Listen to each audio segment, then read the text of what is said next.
ঢাকার উত্তরার দিয়াবাড়িতে ঘটে যাওয়া হৃদয় বিদারক বিমান দুর্ঘটনায় নিভে গেল দুই কোমলমতি ভাই বোনের জীবন প্রদীপ। একদিকে আধুনিক শিক্ষা ব্যবস্থায় সম্ভাবনাময়ী শিক্ষার্থী, অন্যদিকে শিশু বয়সের উচ্ছ্বাসে ভরা দুটি প্রাণ নাজিয়া ও নাফি আজ আর নেই। তাদের মৃত্যু শুধু একটি পরিবারের নয়, গোটা সমাজ ও জাতির জন্যই গভীর বেদনার প্রতীক হয়ে দাঁড়িয়েছে। দৌলতখান উপজেলার দক্ষিণ জয়নগর ইউনিয়নের অবসরপ্রাপ্ত সেনা কর্মকর্তা আশরাফুল ইসলামের মেয়ে তাহিয়া তাবাসসুম নাজিয়া এবং ছোট ছেলে নাফি উভয় বিমান দুর্ঘটনায় দগ্ধ হয়ে মৃত্যুর সঙ্গে পাঞ্জা লড়লেও শেষ রক্ষা হয়নি। বড় বোন নাজিয়া সোমবার দিবাগত রাত ৩টায় ঢাকা মেডিকেল কলেজ হাসপাতালের বার্ন ইউনিটে চিকিৎসাধীন অবস্থায় মারা যান। মারা যাওয়ার আগেও খোঁজ নিচ্ছিল তার ছোট ভাই নাফি ঠিক আছে কিনা। বোনকে জানানো হয় ভাই ঠিক আছে, অথচ অন্যদিকে ছোট্ট নাফি নিজেও মৃত্যুর সাথে লড়াই করছিল। এর পরের দিন মঙ্গলবার ২২ জুলাই দিবাগত রাতে ছোট ভাই নাফিও না ফেরার দেশে চলে যায়। পারিবারিক সূত্র জানায়, নাজিয়া মাইলস্টোন স্কুল অ্যান্ড কলেজের ৬ষ্ঠ শ্রেণীর ছাত্রী এবং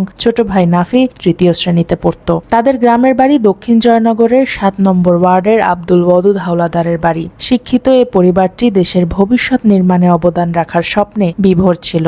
আইএসপিআর এর কাছ থেকে জানা যায়, রাজধানীর উত্তরার মাইলস্টোন স্কুল অ্যান্ড কলেজের ভবনে বিধ্বস্ত হওয়া বিমানটি বাংলাদেশ বিমান বাহিনীর একটি FT-7 বিজিআই যুদ্ধ বিমান। সেটি নিয়মিত প্রশিক্ষণের অংশ হিসেবে সোমবার বেলা ১টা ৬ ঢাকার কুর্মিটোলার বাংলাদেশ বিমান বাহিনী ঘাঁটি AK খন্দকার থেকে উড্ডয়নের পর যান্ত্রিক ত্রুটির সম্মুখীন হয়। দুর্ঘটনা মোকাবেলায় এবং বড় ধরনের ক্ষয়ক্ষতি এড়াতে বৈমানিক ফ্লাইট লেফটেন্যান্ট মোহাম্মদ তৌকির ইসলাম বিমানটিকে ঘনবসতি এলাকা থেকে জনবিরল এলাকায় নিয়ে যাওয়ার সর্বাত্মক চেষ্টা করেছিলেন, কিন্তু দুর্ভাগ্যবশত বিমানটি ঢাকার দিয়াবাড়িতে মাইলস্টোন স্কুল অ্যান্ড কলেজের দোতলা একটি ভবনে অনাকাঙ্ক্ষিত দুর্ঘটনায় বিধ্বস্ত হয়। স্কুলের একটি একাডেমিক ভবনের উপর বিধ্বস্ত হওয়ার পরপরই উড়োজাহাজটিতে আগুন ধরে যায়। এতে শ্রেণীকক্ষে থাকা নাজিয়া ও নাফির শরীরে প্রায় ৭০% দগ্ধ হয়। তাদের উদ্ধার করে বার্ন ইউনিটে ভর্তি করা হলেও শেষ পর্যন্ত পৃথিবীকে বিদায় জানায় এই দুই শিশু। ভোলা থেকে ঢাকা পর্যন্ত ছড়িয়ে পড়ে শোকের ছায়া। এলাকায় নেমে আসে নীরবতা।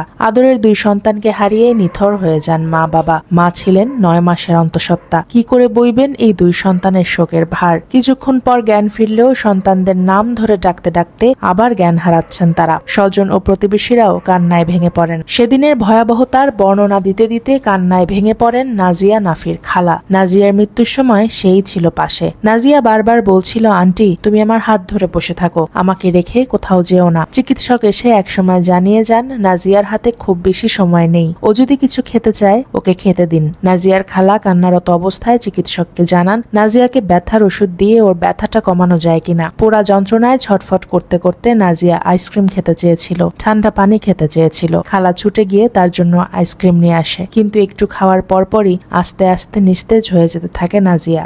পরিবারের সবাই বুঝে যায় নাজিয়া তাদের ছেড়ে চলে যাচ্ছে বহুদূর। এরপর ৩টা ৩২ নাজিয়া শেষ নিঃশ্বাস ত্যাগ করে। পরিবারকে অনন্ত শোকের সাগরে ভাসিয়ে দিয়ে বিদায় নেয় চিরতরে। তার পরের দিনই ছোট ভাই নাফিও চলে যায় বোনের সাথে দেখা করতে। একই সাথে দুই সন্তান হারানোর কঠিন যন্ত্রণা কি করে সহ্য করবে নাজিয়া, নাফির বাবা মা ও স্বজনেরা।